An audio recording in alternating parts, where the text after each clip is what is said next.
Adjourned for today, and the debate will continue tomorrow. By the end of the hearing, the bench is expected to return with a landmark verdict that will decide if privacy is a fundamental right. Meenakshi Bhanja filed this report.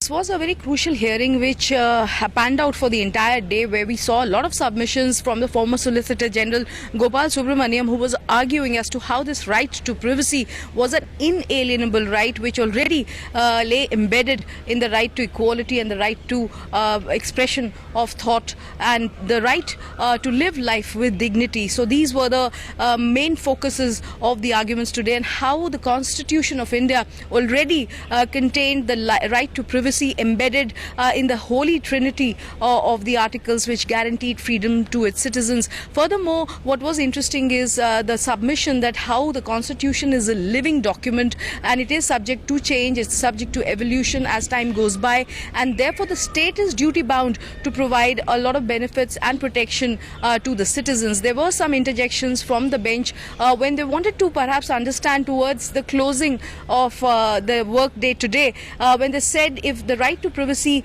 is defined, will the NAS Foundation judgment which was passed earlier by the Apex Court, will that judgment really go ahead and become vulnerable? Alongside, there were some other notings also which the bench indulged in, but they were all in the nature of observations, because remember, the government of India has to come out with its formal position, but perhaps tomorrow is the time that we think that the government will get an opportunity to make its arguments. This, when yesterday it was the government's turn and the government had submitted, although it was not in the scope of a definite submission, but indeed the government did go ahead and inform the Supreme Court as to how this right to privacy is not an absolute guaranteed right under the Constitution. So again, a very crucial hearing that came to a close with an all-powerful 9-judge Supreme Court bench really sitting in unison and applying their minds and using a lot of their judicial time to showcase and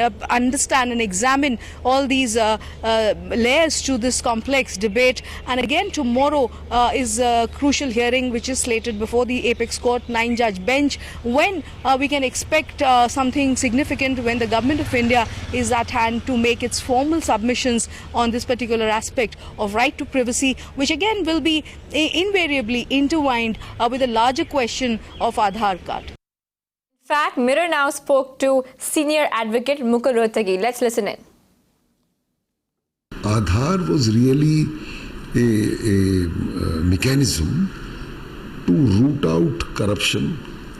So it is really meant for that purpose. It is not meant as an offensive purpose to pry into somebody's bedroom. So there is no real cause for worry. And you must understand, 115 crore people in this country have taken it.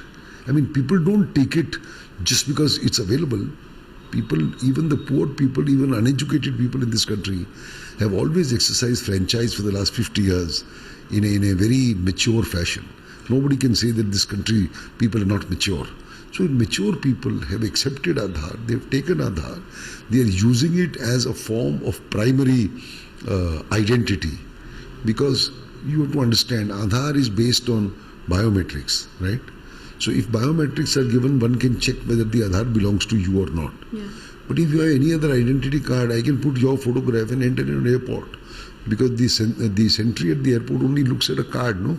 He doesn't know what's the truth in that card. So this is the most unique form of identity proof which is not alterable anywhere in the world. So why are we looking at it with some kind of skepticism, suspicion, or in a colored manner, or in a prejudiced manner? There is no real reason. And mind you, it is not as if that it is only this government has just commenced it. Yeah. It was started 7-8 years ago by Mr. Nilekani. It was a great project. It was started by the earlier government, but it didn't kind of take off that much. In the last 2-3 years, it has taken off. So what is the real cause? I mean, there is no political reason, there is no political fight. It's just much ado about nothing. So, but that is what the critics are saying, that the UPA conceived of this as a unique identification number, but this government has gone on to make Aadhaar a fulcrum of everyday living. See, look, if you find a good application for A purpose, but you find it is good for B or C or D, so what is wrong with it?